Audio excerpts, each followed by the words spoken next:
Water வாங்காது 2 நாளைக்கு வச்சுருக்கேன். விஷயம் அதை நான் அப்படியே கவனிச்சு பார்த்துட்டே இருப்பேன். அப்புறம் அவர் கூட கொஞ்சம் பார்த்து பிடிச்சேன்.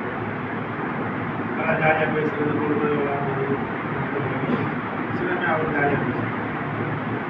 அப்புறம் இந்த மாதிரி எல்லாம் அம்மன் சாப்பிடணும், நான் காசு போடுவேன் அப்படின்னு சொல்லவும் அதெல்லாம் வேணாம்.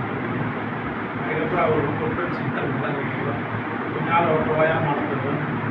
சரிங்க சரின்னு 30 ரூபா பேக் பாட்டில் 18 ரூபா பாட்டில் ஆளுக்கு 2 ரூபா வந்து அந்த சரகை வாங்கி கட்டிங் அடிச்சுட்டேன். கட்டிங் அடிச்சுட்டா போதை ஆயிடுச்சு. அதனால் வீட்டுக்கு போக முடியாது, ஆளவு. அதனால் எங்கள் வீடு வந்து ஒரு காம்பவுண்ட் குட்டியெல்லாம் 30 வீடு குட்டியிருக்கோம். அதில் நடுவில் பெரிய வராண்டாமா இந்த மாதிரி பெரிய வராண்டா, அங்கே கட்டில் போட்டு கொடுப்பாங்க. இதெல்லாம் ஆளாளுக்கு அந்த காய் வச்சு கட்டுவாங்க. சுத்தமாக இருக்கும். 2 கட்டில் அந்த வராண்டா, அந்த கட்டில் ஒரு கட்டில் வச்சுக்கிட்டு வீட்டுக்கு போகலாம்.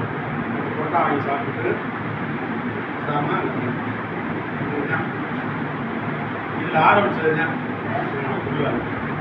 அதுக்கப்புறம் அந்த சோழம் தெரிஞ்சிச்சு. அதுக்கப்புறம் நிறையாவோட அப்பப்போ பார்த்து கொடுங்க, கொடுங்க சேர்த்து போயிருந்துச்சு.